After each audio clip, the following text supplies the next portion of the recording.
welcome back, everyone, to the Unarmored Talk Podcast. I am still your host after 5,000 years, Mario P. Fields. And if you are the first time listener or you're watching this on YouTube, welcome to the show. Hopefully, you come back and hopefully you check out some of the previous 130 plus amazing episodes. And if you are returning, thank you so much for your support, and thank you for sharing, liking, reviewing, leaving comments, and everything. Because you guys know the deal. Anytime you do anything on audio or video, it raises pennies. That turns into dollars. That turns into hundreds of dollars that have been donated to Still Serving Incorporated, my nonprofit, since 2018. And we have been donating lots of money to the two schools in Pitt County, North Carolina. If you want to learn more about my nonprofit, go to www.stillservinginc.com. Let's make a difference in low income communities. Well, with that said, today I have an amazing guest. I say that for every guest because they are amazing, but she is just very unique because she is a clinical psychologist. Did I get that Mhm. right? Yep. Yeah. And it's Dr. I wanted to say that first before I let you guys know. Dr. Dawn DiRaimondo. She's also an Mhm. author and she does a lot of things in her community. And she's also tied to the military. We'll get into that topic on how is she connected to the military. How should I address you? Dawn, D Yeah. squared, doctor, what do you want? Dawn is great. Everyone, Dawn, please tell the listeners and viewers just a little bit about who Dawn is. Woo! Who am I? Gosh, that's a good question. Yeah. I am a married mom of two. I have two Nice. teenagers. I'm a clinical psychologist with a practice in Sacramento, and I am a sibling survivor, meaning or surviving sibling. Yeah. Hmm. Anyhow, I'm here to talk about something that isn't really discussed enough, which is living with the loss of a sibling. And I lost my brother Michael when he was 22 years old in 2004. He was a flight medic in the Army. Mm. He was serving in Iraq and he had been there for almost a year.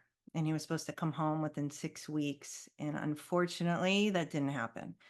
Wow. Unfortunately, he was on a helicopter and it was shot down, and all nine people on board Mm. died instantly. So that sort of threw me into this world of grief and loss. Um, I'd been a newly licensed therapist at the time, and it just changed our lives. It changed my life, it changed my family. He was at war, and I guess we knew sort of that was a possibility, but he was almost home and mission after mission had gone okay. And so we were still totally shocked, obviously, um, and not prepared for what that would do to our lives.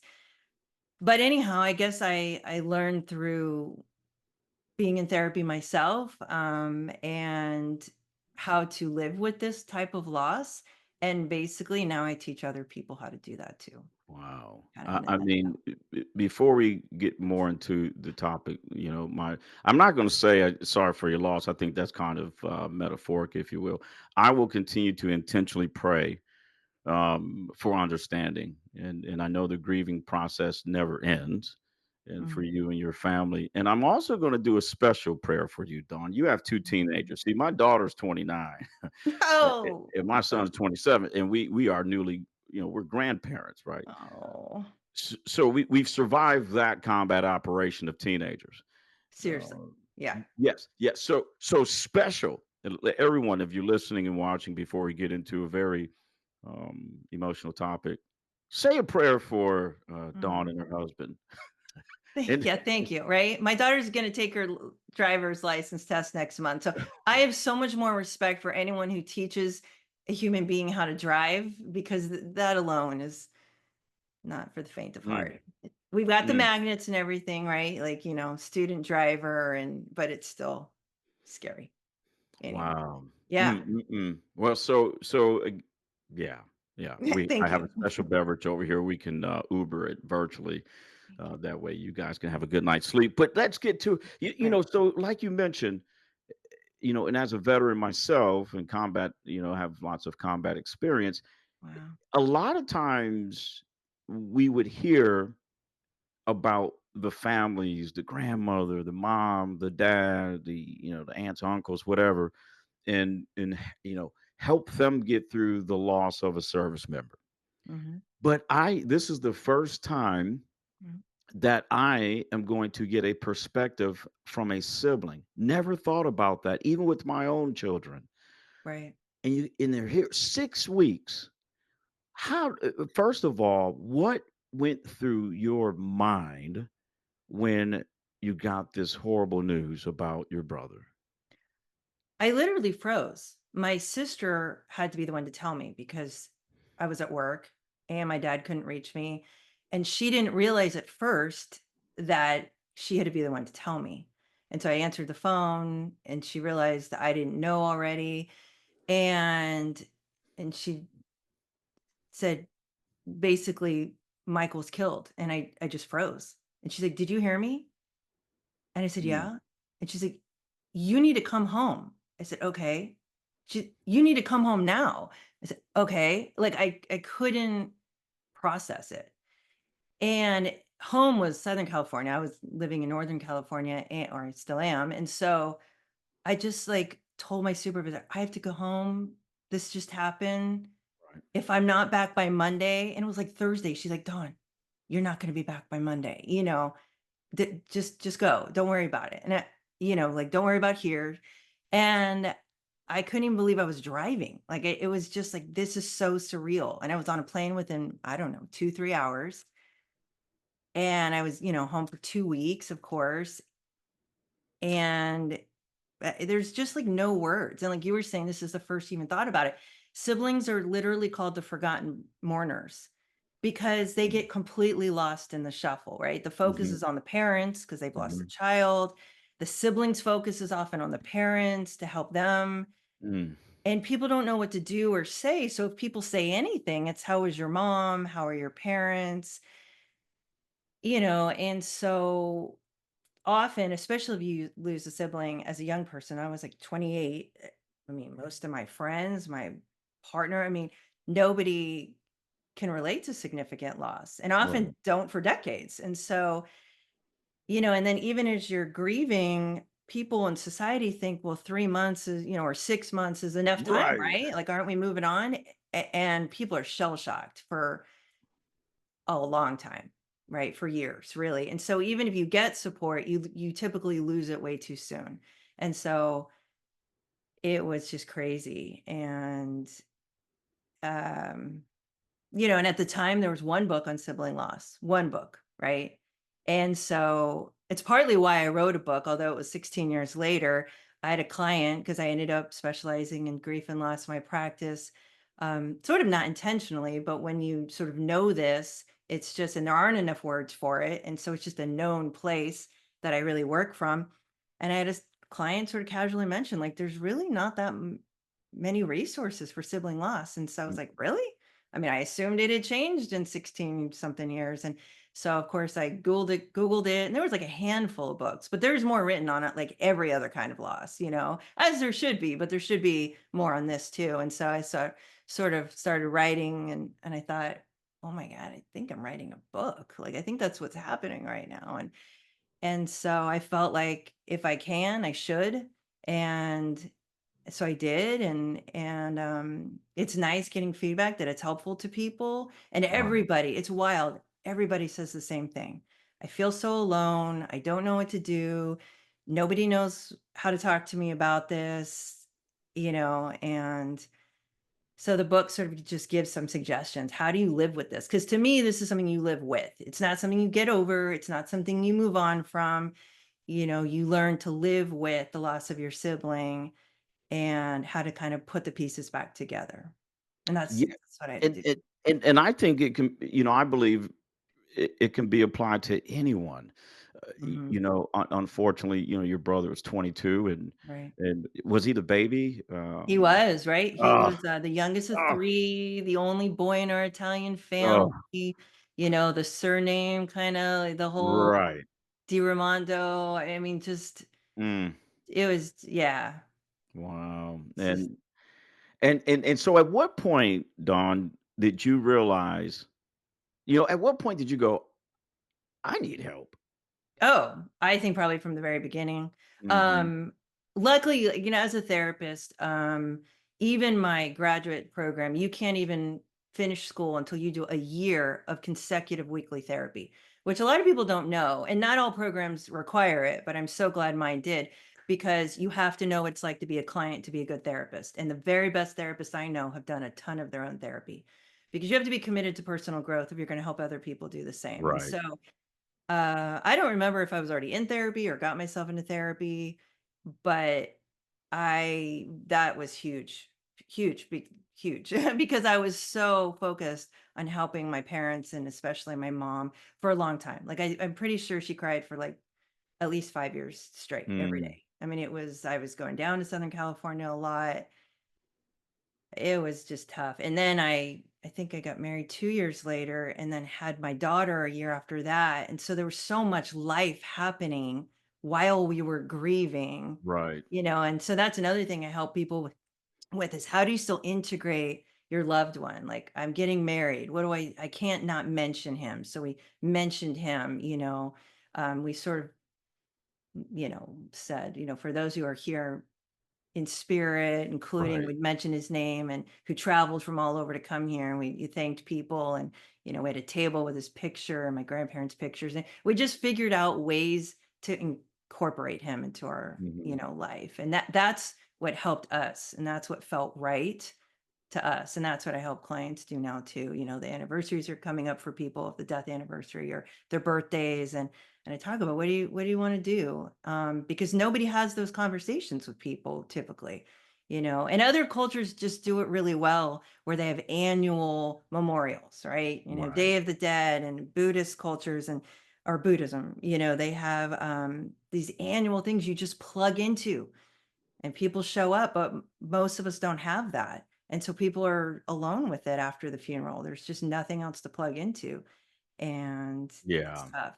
It's tough to grieve alone, It is, and the key point you mentioned, one, it was a choice. I mean, although, like you said, that's your profession, that doesn't necessarily mean you're good at self-reflection and True. self-awareness. That's a soft Yeah. skill. And I love the approach you took where, yeah, I went through this academic program, I have this experience, but that doesn't mean I'm not human. And so I'm going to focus on this grief process and how life doesn't stop, Mhm. metaphorically. Mhm. So now you're grieving, and then here comes the wedding, and here comes a child, Right. and Right. mom is just in SoCal, and dad, and what's going on, and oh my goodness. Eh, did you find yourself kind of holding on to like some of his pictures or things, and like just really holding on, wishing that like this is him, even though it's not him? Did that ever happen? It's interesting. If I ever saw someone that looked like him in public, I would, Wow. because you miss seeing them, right? You Yeah. just literally miss physically seeing them. And I could believe spiritually he's, still around, but it's not the same as physically seeing someone. So I remember I'd almost, I mean, it sounds weird, but No. like I would see someone and be like, I'm going to look a little longer than I should here because he looks like Michael, he looks like my brother. And I miss seeing him, you know. That is Don. That is you're helping me on the show. You guys know the deal. I get to learn more about the guests on the show. It keeps it authentic. And just listening to you, it made me realize why I always look at my daughter. When I see my daughter, I just like, you remind me so much of my mother, because my daughter looks Oh, just like my mom, and she passed. mm, So I never thought about that, and I hope the listeners and viewers are listening to that. It's more than just a piece of cloth or a picture. Someone can look like your loved one. And mhm. so, did you ever have any triggers or anything where you're around the military? You hear a helicopter. Like, how did that impact you? 'Cause I know sometimes that could be a trigger. It's interesting. I think we saw things like that as signs more than triggers. Mm, I think we thought, well, maybe it's a sign, because we believe in that there's different signs in his way of like saying hello. And so I looked at it like that. What was more triggering, honestly, is when I would work with parents maybe, or let's say I'm working with their kids and their parents were really dismissive and didn't want to spend time with them. Or I got mad when I saw examples of people that could spend time together and they Mm, just didn't make good choices. They kept prioritizing everything else, and I'd say I would give anything for 5 more minutes. And you live 5 minutes away and you don't even see your kid or your brother or whatever. Honestly, that was more triggering because, and this is what I say, that, grief, the change that happens to you isn't all bad. People can't hear that in the beginning, but eventually you get it. Like, I don't take time or relationships for granted. Like, the bubbles burst and it never gets put back together again the same way. And when people haven't gone through significant loss, I feel like you could see them just assume they will get to it someday, we'll do it someday, there's mhm, plenty of time. And they don't prioritize relationships. I think the way I do now, you just live life with a lot more clarity on what's important. And you're given the reminder, really, we all have a timeline. We just don't know what it is. And so I feel like I don't take time for granted. And so it's more triggering when I feel like I see people not, I guess, valuing relationships, especially if I'm working with a client that's hurt by it. mhm. It's that was more triggering. Wow. You Yeah. guys you guys heard her from Dawn. You can turn any situation into a learning situation. And I love how you put that, Dawn, where you're more intentional, there's more clarity. Mm. And I hope listeners and viewers take that and be more intentional when they open their eyes. Like Nicole and I were pretty short, so we actually have to jump out of the bed. But but Dawn, I could have you on this show forever because you're amazing, and I've been blessed to have just such amazing guests. Um, but before I let you go, looking back, and before we, matter of fact, before we do this, what is the name of your book, and Mm. how can people buy it? If you're not buying it after this show, shame on you. Yeah. I have a copy. Surviving Sibling Loss, the invisible thread that connects us through life and death. And it's available on Amazon, Audible, Kindle, I like everything. I basically wanted it accessible to anybody in their preferred way of listening or reading books. So it should be except in bookstores. It's not going to be in a traditional bookstore, but other than that, it's available. And it really has, I have an entire chapter about the most helpful things we did to cope. And I interviewed 14 other people who lost siblings for the book so that it isn't just my story of how I lost my brother, but whether someone lost a sibling to accidents, suicide, Hmm. cancer, all these different ways, and what the most helpful things they did too, because there were some great examples or stories. And so, and it's not a long book, because what I know as a therapist is people that are traumatized, they can't focus for long, you're tired, and the chapters are short. It's a pretty quick read. People even say it's an easy read even though it's emotional. It's not a bunch of jargon. This is what it's validating what people often feel, and it gives people ideas on what they can do. Dawn, I will get a copy for myself too. I wish I would have known. Yeah, I lost my little brother 3 days after I retired in 2019. Oh Good my gosh, gosh. I yeah. didn't And realize I that. so I wish I would definitely get a copy Well, I will of your send book. you a copy. So, Oh, yeah, and again, like you said, I wish I had that where I can go, "Okay, I just lost a baby brother. How in the hell do I navigate this?" So thank you. Just thank you for being you. Thank you for making a choice to take a very challenging situation, unexpected situation with your 22-year-old amazing little brother, and then really helping the world do great things. Looking back, if you had to give one piece of advice to yourself when you were 28 when this happened, what would you give? to myself. Hmm. Hmm. I don't know. I'm sure that I got myself into therapy, and just to keep taking it one day at a time, Mm. that kind of trying to reassure myself that I would learn how to cope with it. and get through it, and that it won't always be as hard as it is in the beginning, and just to have faith in that process. And I guess I don't know. Nowadays, there's so many other resources. I didn't have the Yeah. Facebook groups or the podcasts that exist, or even other books. So I'm glad that today people have a little bit more to plug into than I had. So I don't know. I guess I'm just grateful that I got to hear, because it hasn't been easy. Right. And I'm just grateful for this journey that was super unexpected. But, you know, I guess just life turns out the way it does, and we have to do the best we can with it. And I hope that I've done that. And I hope I've made my brother proud in the process. Well, I believe you have, and not just your Yeah. brother, but your entire family. And again, my heart and prayers will continue to go out to your family, Thank you. and your brother in what I believe in heaven, and and Hmm. and for all of those who not just served in the military, but first responders, had just people with siblings in the world.